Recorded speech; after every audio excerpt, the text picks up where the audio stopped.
Bonjour à tous, aujourd'hui petite pastille puisque je voulais vous parler donc de culture intensive.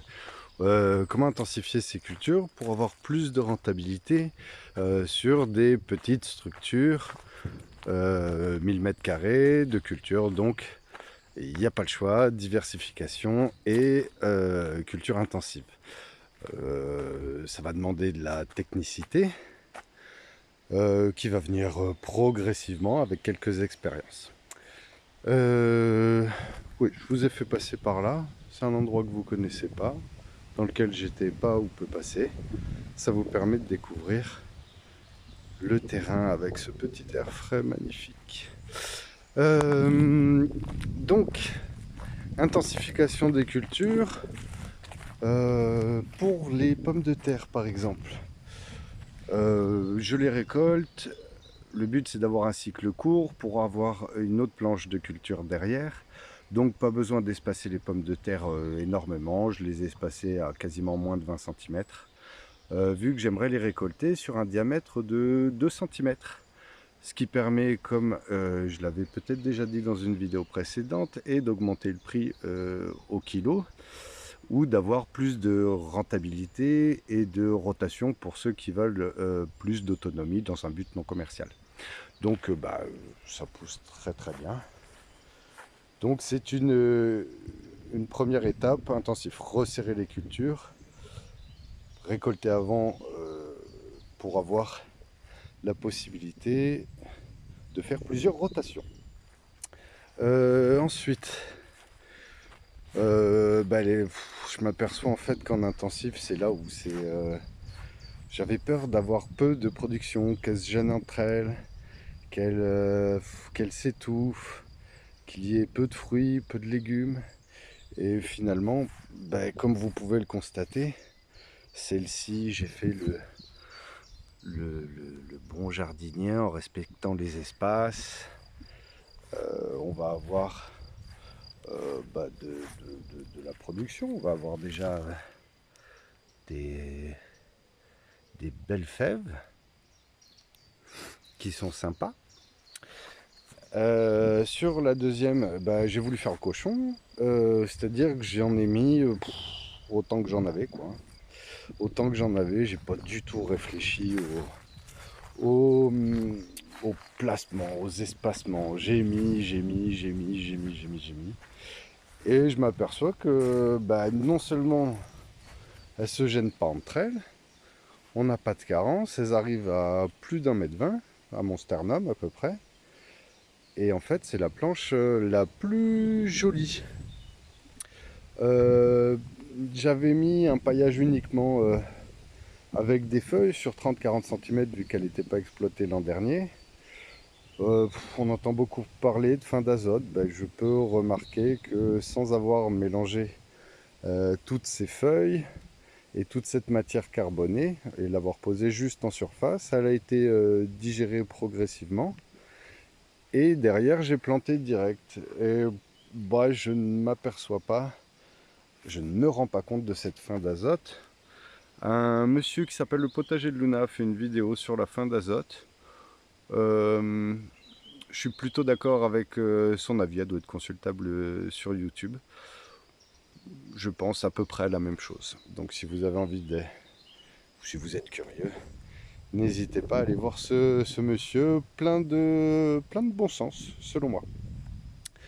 Ensuite, intensifier les cultures. Donc on a fini de préparer la planche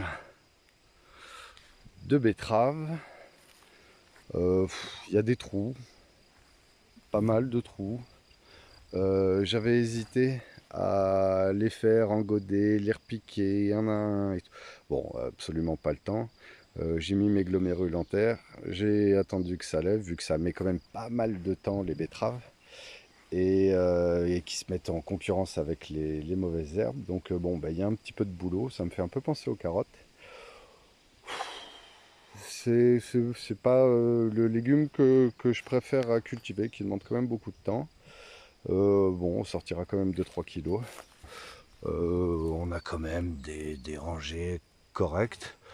par acquis de conscience, j'ai quand même fait quelques betteraves en pot que je repiquerai individuellement dans le but d'intensifier les cultures, puisque je vais mettre en place progressivement toutes les planches. Et ce qui me restera de betteraves, de tomates, j'essaierai de l'associer pour remplir, pour que ce soit absolument plein comme un œuf. Implantation des courgettes, deux types de courgettes, noire maraîchère et caserta, qui ont été mis il y a 2 jours. Oui, il va y avoir très certainement une hybridation qui ne me dérange pas, vu que j'avais déjà des stocks l'an dernier, que j'avais produit des semences avec justement une pureté variétale. Donc ça me permet d'avoir sur la même planche deux types de courgettes différentes, sans avoir à récolter les graines l'année prochaine et sans me soucier de la pureté variétale. Partout, partout, partout, sur chaque espace où il n'y a pas de courgettes ou d'espace, j'ai mis des haricots nains.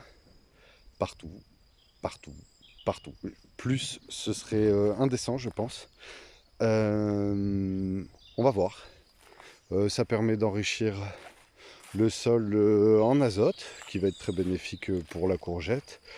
Et puis d'implanter des haricots. J'ai fait comme si les courgettes n'existaient pas. J'ai aussi serré les courgettes à quasiment moins de 80 cm, quelque chose de très très dense. Et au milieu, j'ai absolument farci de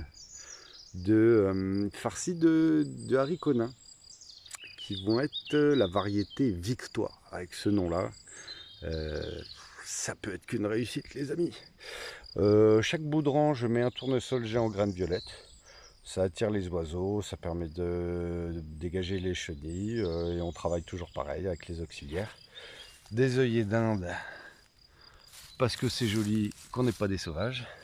Donc ça c'est très bien.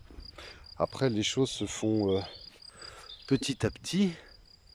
Et puis comme disait un célèbre philosophe, ça devait être Lao Tse, je crois, qui disait... non, pardon, c'est Maître Gims, qui disait les plus grandes montagnes sont faites de petites pierres. Donc on avance petit à petit.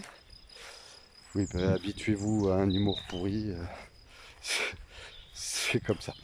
Densification, on a essayé aussi de travailler là-bas, enfin je dis on, je vous englobe dans le projet, donc maintenant je dis on.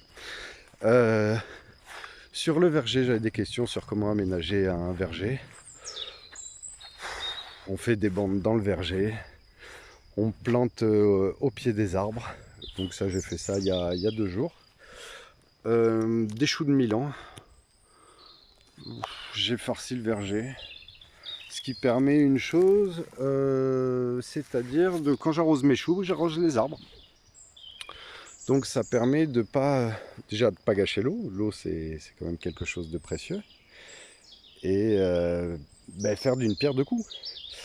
Ensuite, comme vous l'avez peut-être vu, bon là tout est en place.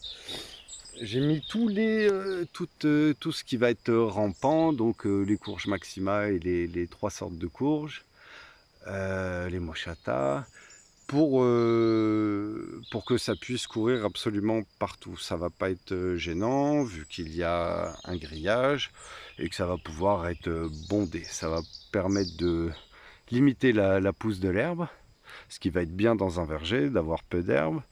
D'intensifier en mettant justement d'autres cultures au pied des arbres pour faire d'une pierre deux coups. Évidemment gros paillage pour éviter d'arroser trop. Tous mes concombres, concombres sont mis en place. Évidemment une planche de concombre seule, c'est pas possible. Donc on va mettre soit de la betterave, soit des haricots. Des haricots, l'avantage c'est que vous pouvez les associer avec toutes les cultures. C'est facile à vendre en conserve, à vendre ou à mettre en conserve, selon la variété, si elle est originale et goûtue. Donc densification, un maximum, des choux, courges, choux, courges. Ce qui va être intéressant quand on crée un jardin, c'est de l'imaginer mature. c'est-à-dire d'avoir une photo mentale de ce que vous envisagez, de ce que vous espérez. Enfin, moi, c'est comme ça que je fonctionne. Je fais pas de plan, pas de dessin. J'imagine beaucoup ce que ça pourrait donner à la fin. Et puis après on croise les doigts. Voilà en ce qui concerne le fait d'intensifier les cultures. Donc on en revient toujours au même. Plus la surface est petite, plus il va falloir gagner en technicité et en intensivité de culture. Ça, c'est fondamental. Donc voilà, c'était la petite parenthèse. Je reviendrai vers vous pour voir si mon image mentale du jardin colle bien avec la future réalité. En tout cas, je l'espère. Et puis, il n'y a pas de raison. Avec, si on respecte des règles simples et avec une bonne intention, il n'y a pas de raison que ce soit pas possible. Je vous remercie. Je vais vous faire une prochaine vidéo puisque ça a été pas mal demandé, sur la structure, le projet, mon plan, le financement, comment tout ça est possible. Ce sera très certainement la prochaine vidéo. Je vous dis à très bientôt et très belle journée à vous.